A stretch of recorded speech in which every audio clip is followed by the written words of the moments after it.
Hello, welcome to Techland Bangladesh. বরাবরের মতো আমি যেমনটা আপনাদেরকে কমিটমেন্ট দিয়েছিলাম যে প্রায় কিন্তু আমরা নানা রকমের নানা বাজেট সেগমেন্টের পিসি বিল্ড নিয়ে আসবো।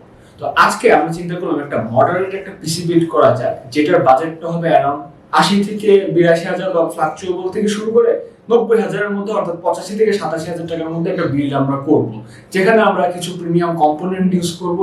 এই কম্পোনেন্ট কেন কোনটা ইউজ করছি পারলে আমরা ভিডিওটা বিল্ডও করে দেখাবো। তো দেরি না করে চলুন চলে যাওয়া যাক আজকের ভিডিও।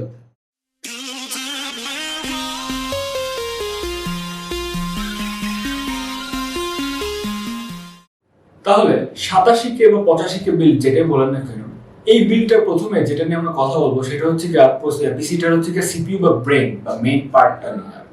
তো এই বিলটা আমরা যেটাকে প্রসেসর হিসেবে চুজ করছি, দ্যাটস দ্য লেটেস্ট অ্যান্ড একদম সদ্য লঞ্চ হওয়া AMD Ryzen 5 5500 সিপিইউটি।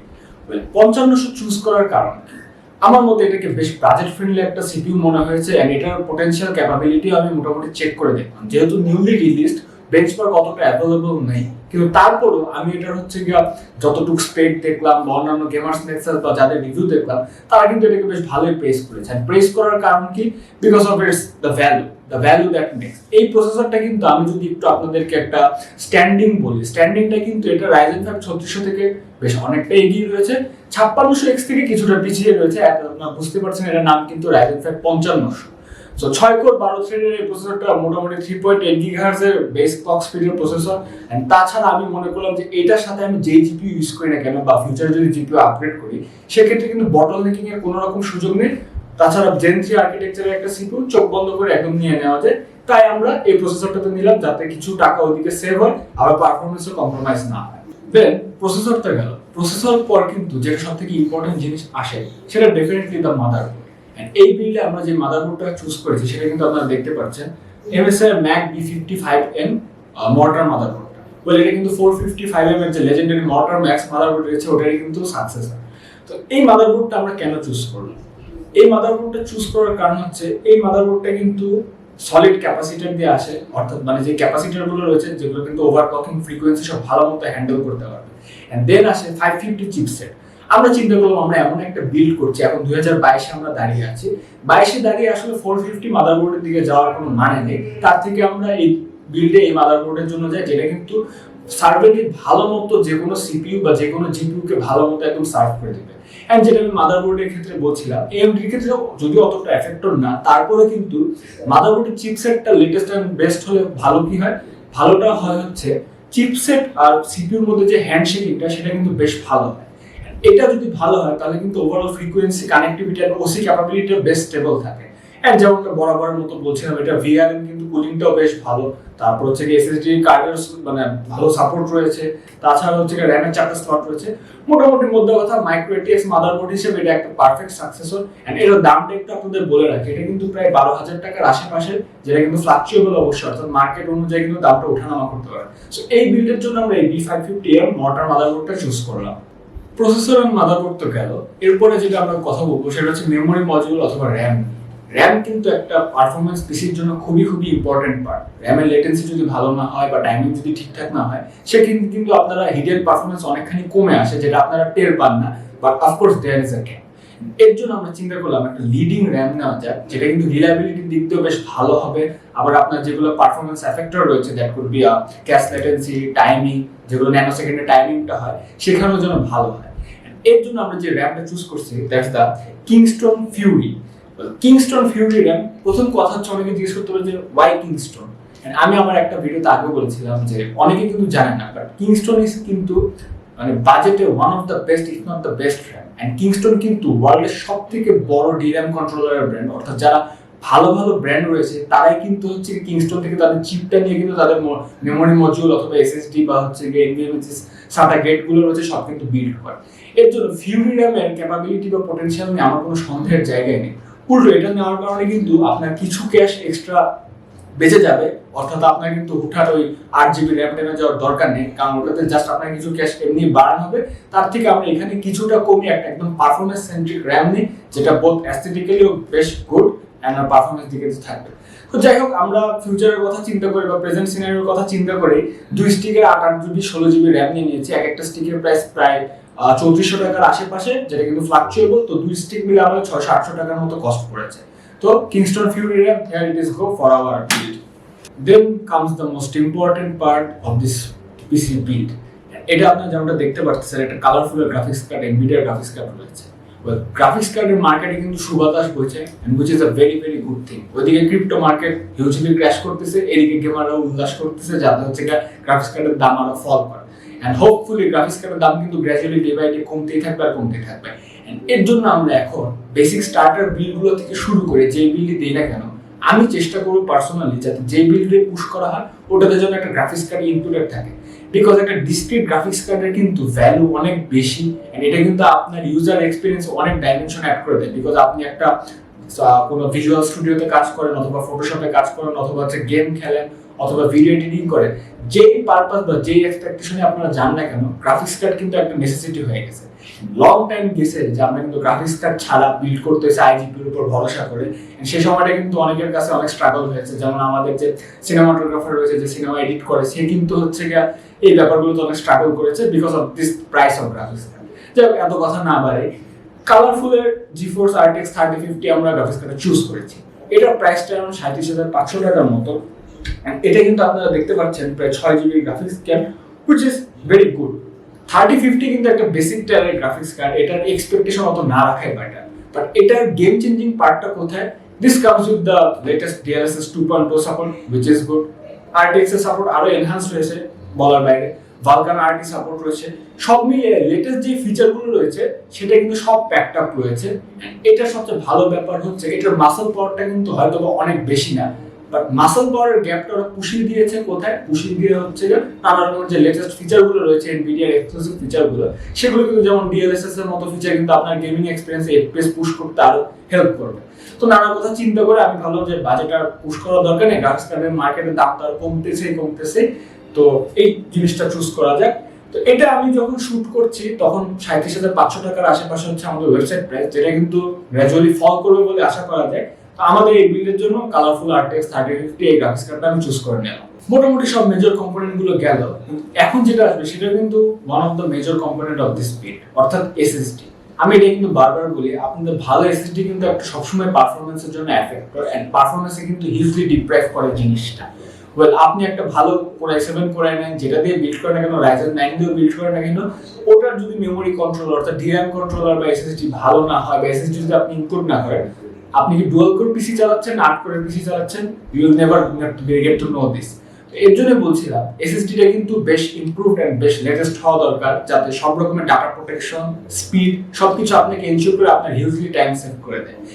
আজকে আমরা যে SSD নিয়েছি, হয়তো এটার কথা অনেকে শুনে নাই, and the Kioxia Kioxia 250GB NVMe SSD। আপনার নামটা শুনে প্রথম উচ্চারণ করার হয়তো চেষ্টা করছেন কি কা বললাম, দ্যাটস Kioxia। Kioxia SSD নিয়ে আমি কি বলবো, এটা নিয়ে কিন্তু বাংলাদেশে অনেক মিথ প্রচলিত আছে। প্রথমে এটা দেখে চিন্তা করে এটা আবার কোন ব্র্যান্ড, তাই না? বাংলাদেশে কিন্তু আমি অনেক দেখেছি, যারা অনেক ভালো ব্র্যান্ড, তাদের কিন্তু বাংলাদেশে তেমন ভাতই নেই। আমি কেন হয় এটা আমি বুঝি না, বাট আপনারা যদি একটু রিসার্চ করে দেখেন, Kioxia কিন্তু একদম ডিরেক্টলি তোশিবার সাব ব্র্যান্ড বা সিস্টার কনসার্ন, অর্থাৎ তোশিবার আন্ডারে এটা পরিচালিত হয়। এন্ড মার্কেটে বা ওয়ার্ল্ডে কিন্তু এটা অনেক রিনাউন্ড একটা ব্র্যান্ড। আপনি এই সাবকন্টিনেন্টে যদি Singapore, that could be Thailand বা ইন্ডিয়াতেও দেখেন, সেখানে কিন্তু সমানে Kioxia SSD-টা ইউজ হয়, যাতে ভালো পারফরমেন্স ওরা পায় এন্ড ডাটা প্রোটেকশনটা এনশিওর হয়। ওখানে কিন্তু আপনার আমাদের দেশে যে ব্র্যান্ডগুলো চলে, ওখানকার ওগুলো কোনো ইয়ত্তাই নেই। সেই দিক থেকে কিন্তু Kioxia কিন্তু আমি দেখেছি যেমনটা গ্লোবাল মার্কেটে কিন্তু অনেক ভালো দখলদারিত্ব আছে, এন্ড রিলায়েবল SSD তো অবশ্যই। এটা কিন্তু PCI Gen 3 এর একটা SSD, যেটা 4 লেনে সাপোর্ট করে, বেশ ভালো। আমি এটা রিড রাইট স্পিডে হচ্ছে রিভিউ চেক করে দেখেছি, খারাপ না, বেশ ভালো। তো এই আনঅর্থোডক্স SSD-টা আমরা চুজ করলাম আমাদের ব্র্যান্ডের জন্য, বিকজ এটাকে আমার বেশ রিলায়েবল মনে হয়েছে, এন্ড এটার প্রাইসটাও কিন্তু 4,000 টাকার নিচে, 3600 টাকার আশেপাশে, which is a good deal I think. তো আমরা এই Kioxia SSD-টা আমাদের বিল্ডের জন্য চুজ করলাম।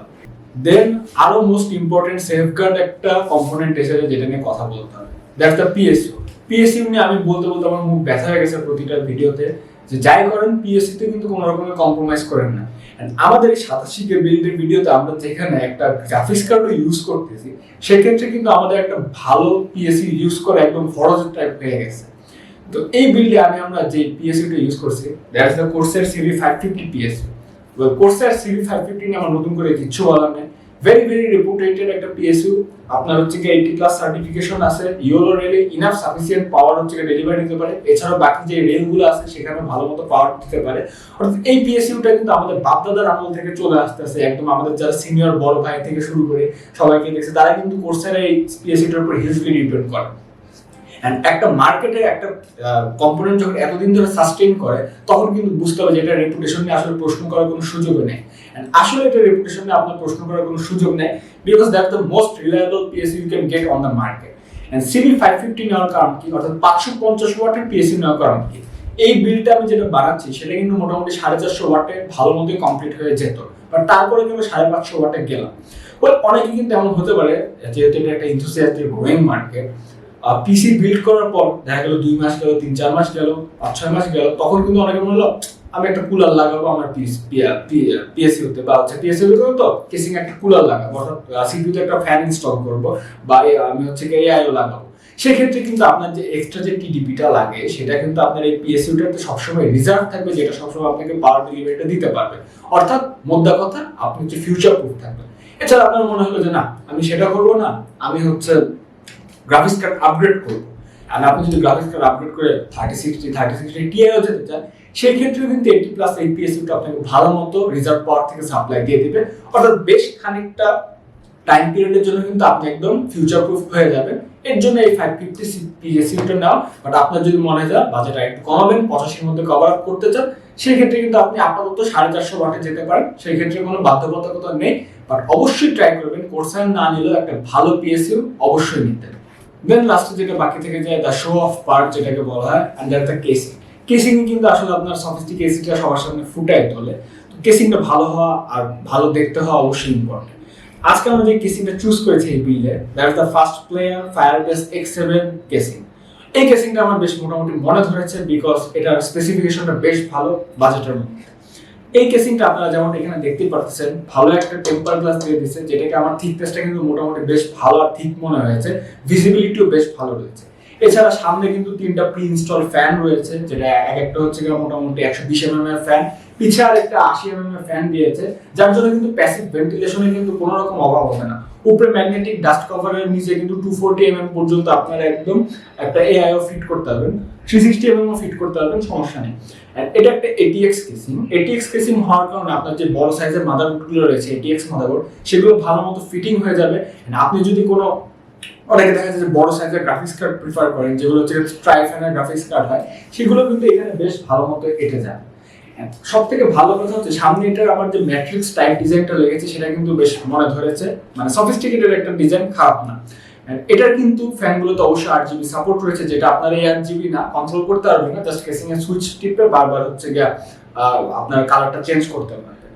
কেসিং নিয়ে আমি যে কথাটা বলি, কেসিং কিন্তু অলওয়েজ একটা পার্সোনাল প্রিফারেন্স। এই ক্ষেত্রে যদি আপনার ফার্স্ট প্লেয়ার কেসিং পছন্দ না হয়, আপনার আরো ভালো কেসিং দরকার বা আরেকটু কম বাজেটের কেসিং দরকার, you can go for it. আপনার যদি ডিপ কুলার কেসিং পছন্দ হয়, ডিপ কুলার যান, মন্টেক হয়, মন্টেকে যান, ভ্যালুটপ হয়, বা কোর্সার আইকিউ হয়, যেটাই হোক না কেন কেসিং এটা আমি আপনাদের উপরে ছেড়ে দিলাম। এইখানে আসলে আমার পার্সোনাল চয়েসটা হচ্ছে রিফ্লেকশন হচ্ছে, তাই আমি Firebase X7 এটা কেসিংটা নিয়েছি। আপনারা এই কেসিংটা প্রিফার করতে পারেন, বিকজ বিল্ড কোয়ালিটি বলেন বা হচ্ছে গিয়া ওভারঅল স্পেসিফিকেশনের দিক দিয়ে কিন্তু আমার এটা বেশ ভালো লেগেছে, স্পেসিং টেসিং সব মিলে। এই কেসিংটা কিন্তু মার্কেট এখন প্রায় 5000 টাকার আশেপাশে আপনারা আমাদের ওয়েবসাইটে পেয়ে যাবেন। কেসিং এর প্রাইস অবশ্যই ফ্লাকচুয়েবল, অর্থাৎ এটা কিন্তু দাম কমতে পারে বা একটু বাড়তেও পারে। মার্কেটের লেটেস্ট প্রাইসটা আপনারা হটলাইনে ফোন করে জেনে নিতে পারেন। সো আমাদের টোটাল বিল্ডের কস্ট অ্যারাউন্ড 87,000 টাকার মধ্যে পড়ে। আপনারা যদি ভিডিও রেফারেন্স দেন, হয়তো আরো কিছু ডিসকাউন্ট আপনারা টেকল্যান্ডে পেয়ে যাবেন। বাট লাস্টের মধ্যে কথা থেকে যায় যে এই যে আমরা 85-87,000 টাকাতে একটা পিসি বিল্ড করছি, এটার ওয়ার্কনেসটা কতটুকু হবে বা ফিউচার স্ট্যাবিলিটি প্রুফ কতটুকু হবে। আমি বলবো আপনি Ryzen 5 5500 মতো একটা বেশ ভালো পোটেনশিয়াল ওয়ালা লেটেস্ট একটা প্রসেসর ইউজ করছেন, বেশ ভালো আছে, এটা নিয়ে আপনার চিন্তা করতে হবে না। এটা আপনার কোনো বটল মেকিং ইস্যু হবে না। PCI লেন এক্সপ্রেসও ভেরি গুড, অর্থাৎ আপনার যে প্রসেসর বা হচ্ছে প্রসেসরের SSD বলেন, মাদারবোর্ডের যে হ্যান্ড শেকিংটা বা জিপিইউর সাথে কোনো দিক দিয়ে কিন্তু কোনো রকমের খামতি থাকবে না।